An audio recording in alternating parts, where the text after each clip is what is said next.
Hello, my audience. Evening. I'm reviewing the first sequel to the Mission Impossible saga, titled as Mission Impossible 2, known as abbreviation, also known as MI2 in the marketing title. It's like Mission Impossible 2 gets a 10 out of 10. It is one of Tom Cruise's best movies.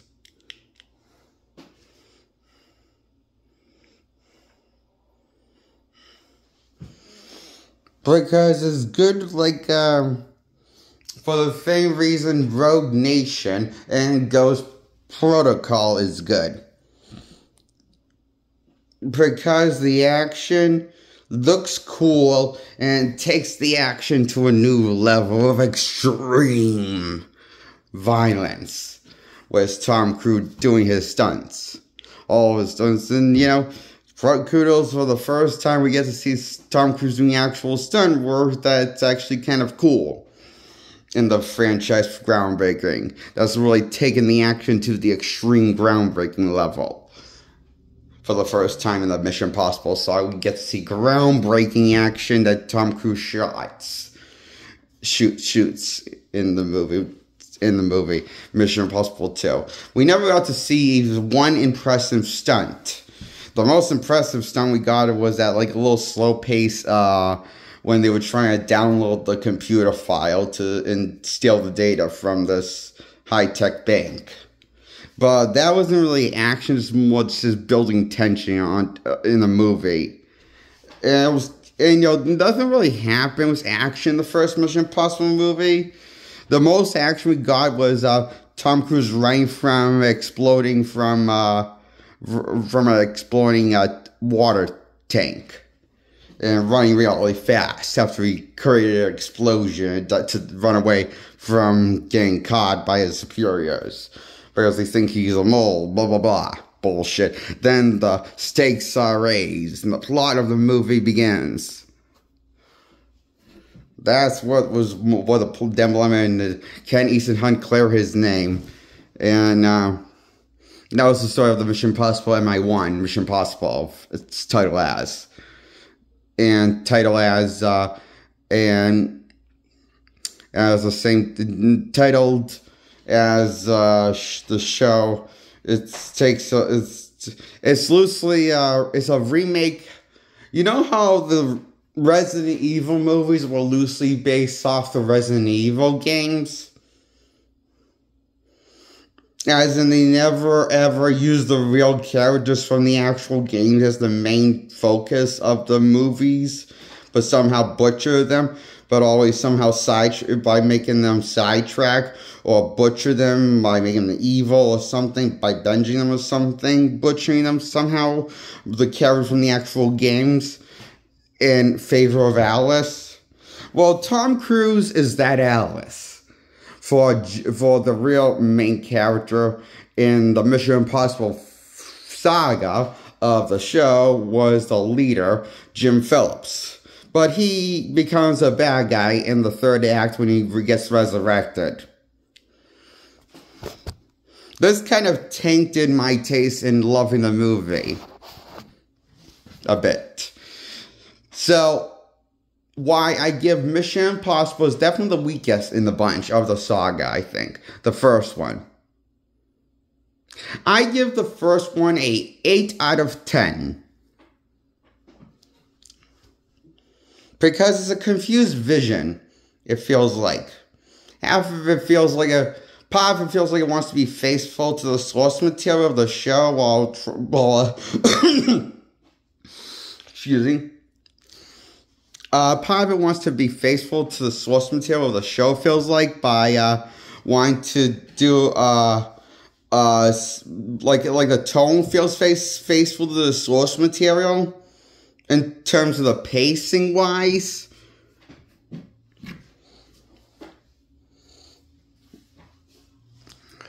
like a slow burn pacing, it feels like a spy story. With the team, was like in the team dynamic, like that coming together and reacting, trying to stage a new plan for Ethan's new team. In the first opening, after his old team gets killed off, he has to get a new team. Both teams are very memorable.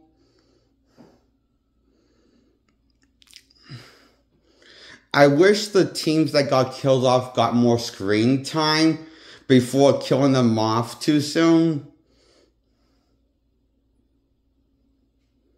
All of them that weren't moles turned out to be bad guys working with Phillips. That ones that got killed that were clean, that were really faithful to the mission and the goals of the company, of the Ethan and of the crew that actually got killed off, stay dead. And but Jim makes a comeback, and so does his wife makes a comeback, but they're in cahoots together, like Bonnie and Clyde. And just like Bonnie and Clyde, they both die in fashion. Jim shoots his wife in cold blood. Ethan kills Jim with an explosive gun and delivers the line, "Red light, green light." Because it's a game, red light, green light, I guess, and they're trying to make that a thing.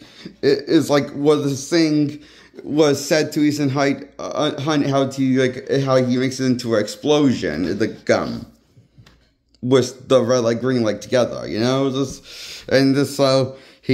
so Jim's dead, literally this time, for real, it looks like.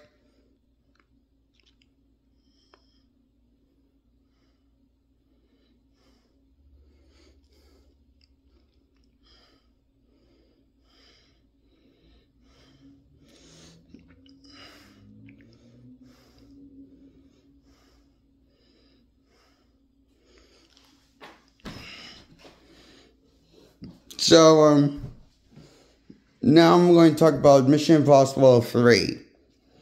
I give that a 10 out of 10. Because of the cool action Ethan Hunt does, played by Tom Cruise.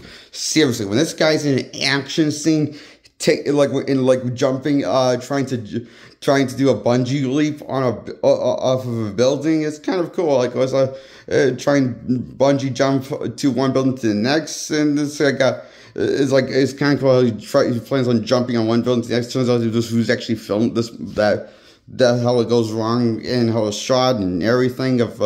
Turns out that was actually a real done by Tom Cruise again. Was doing stunt work, and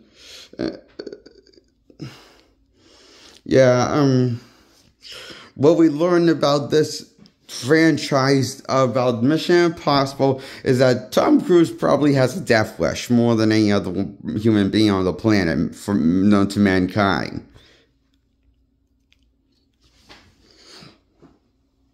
But that's why we love these movies. He makes the action the action that makes you pee. He shoots the action that makes you pee your pants because he pulls off because he doesn't die in the movies. And he's topping it off. And then we get to Ghost Protocol, where he climbs the building. No, one of the tallest buildings in the world for the time. And he climbs the building and Ghost Protocol without a safety harness. Turns out he did this without a safety harness. I something like I forget what did he do. This was I just found this out.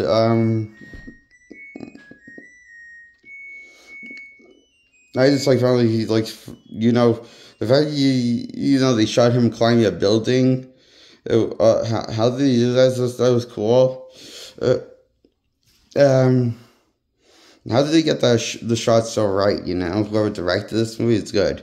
And I like the shot when he jumps on and dangles on to the airplane shot of the opening in Rogue Nation. Turns out Ethan Hunt did that for the Tom Cruise that plays Ethan Hunt.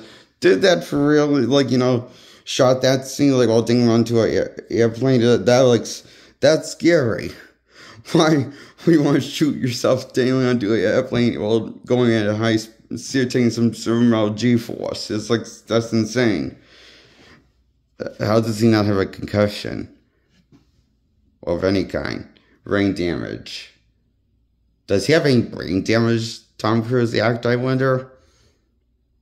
From doing these movies over the years? What does it do to your brain after a while in old age? Can't be good, right? Healthy on the body or brain, physically, long term, I think. I don't know. Brain just not thought into this. So that's why Rogue Nation and Ghost Protocol get a 10 out of 10, because they're awesome B-movie fun. Like Halle Berry's Catwoman, or like Mila Jovovich Resident Evil franchise, is miserable popcorn fun. Goofy popcorn fun, like buttery, salty goodness popcorn fun. The Mission Impossible movies are. Make you great moves to eat your feelings and get fat on while you're enjoying yourself, wasting your life, and getting calories in. I love these garbage, brain-rotting movies. They're not smart and clever like the Mission Impossible classic show from back in the day, but they're awesome fucking goofy B-movie fun popcorn movies. I approve these movies, the sequels. I'll get a 10 out of 10. To Fallout now gets a 10 out of 10. After Rogue Nation comes in, Fallout, Mission Impossible Fallout. That's the one Henry Cavill is the bad guy revealed in the third act out of nowhere. But Ethan takes him down and kills him, deactivates the bomb, and they get their cheesy happy ending with the Mission Impossible Ever After ending until the sequel, Final Reckoning Part 1.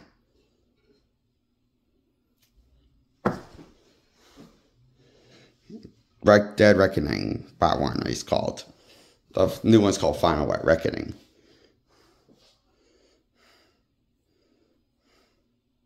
I got confused for a brief moment with the title. Sorry. So I give Dead Reckoning Part 1 a 10 out of 10. For the same reason. The action, Ethan Hunt's perfectly flawless. Always 10 steps ahead of everybody. Know exactly what to do. And the action he pulls off, like, you know, is as awesome as him flying the helicopter for the first time in the franchise and landing it. And taking control of the helicopter perfectly. And you know, he never flew a helicopter before and doesn't know how to flew a helicopter, but he figures it out flawlessly on camera. Perfect. Genius writing of mediocrity at its finest. Writing story cheesy beat by beat numbers. See, this is what the downside is. The cheesy writing, the story does not matter. What matters is the fucking action, the fact that Tom Cruise pushes his body to the beyond absolute limit. He is a living, breathing superhero. I'm convinced he's the reincarnation of Evel Knievel.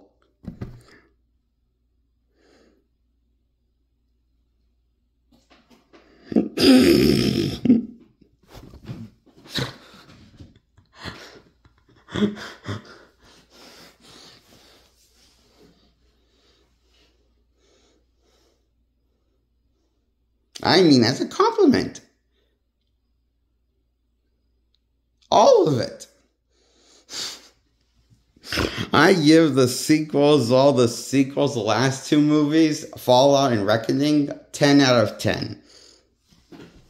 My favorite in the franchise is either Ghost Protocol or no wait, I like Rogue Nation more. It's either Rogue Nation or Fallout's the best out of the two. I think Fallout's better because the most convoluted action that's non-stop with the adrenaline rush. Of action after action after nonsense, action beat after action beat after nonsense action beat. Done well. Shot well. Shot for real. But in the little amount of CGI, probably. You wish but CGI here and there, whatever, it couldn't be done physically, it looks like, you know? But, it's awesome.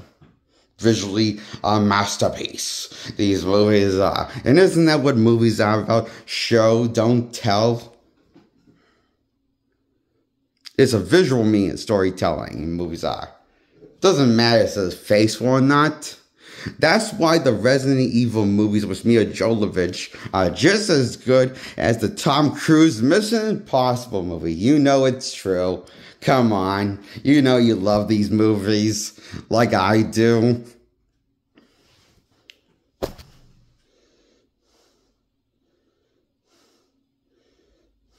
My least favorite is the first one in the saga. That's why I give the first one an 8 out of 10. Easily. The sequels after the first one, I'll get a 10 out of 10. Easy.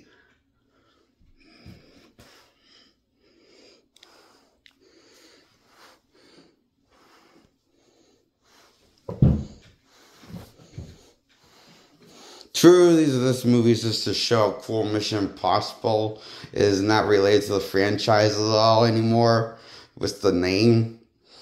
It's just a movie franchise to show what Tom Cruise can push his body to the limit next and what action scene can survive with the next movie or the next movie, as many you can feel like, you know? It's not about storytelling. It's not about being faithful to source material. It's about marketing of products.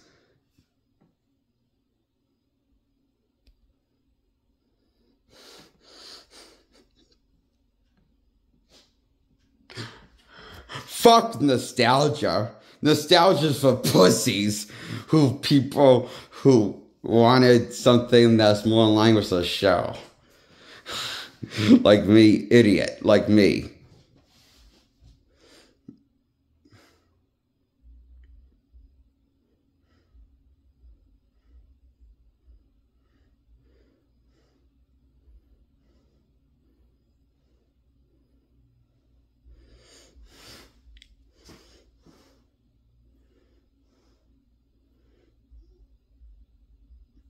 Let that all sink in of the masterpiece that these movies represent to cinema.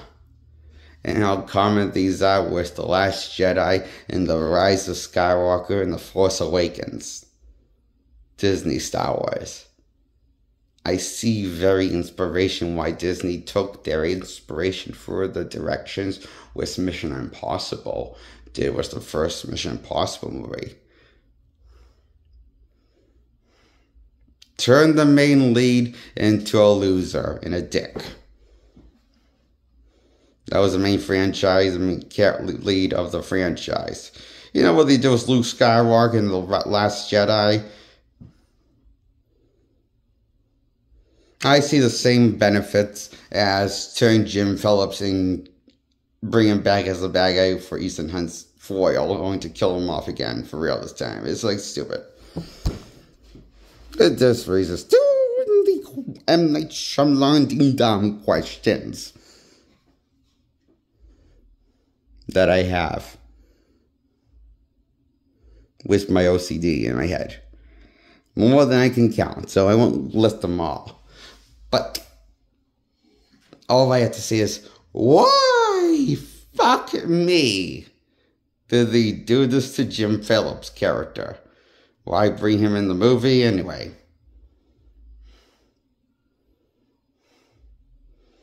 I think it was just to drive the old G fans away for the new generation.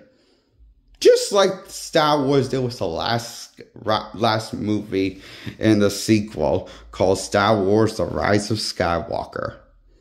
No, wait, that's Star Wars: The Last Jedi from 2017 that Disney put out. You know, when they made Luke into a useless asshole.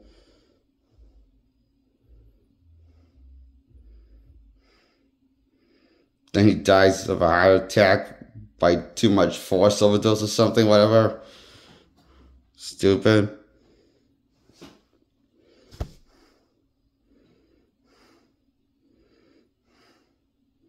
As Jim Phillips becoming the bad guy.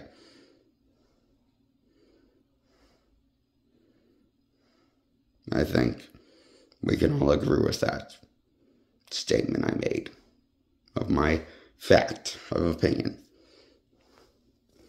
I made just now on camera.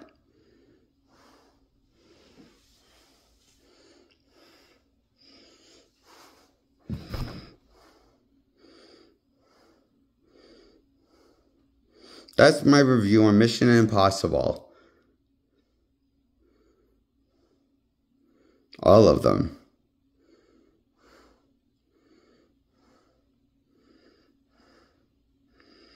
So, yeah. Like this video, subscribe. Feel free to comment below, or don't. You don't have to exactly comment below, but yeah, so whatever. Bye. Subscribe. Support my videos. Please. Okay. Looking for the offer. Oh, there it is. Bye.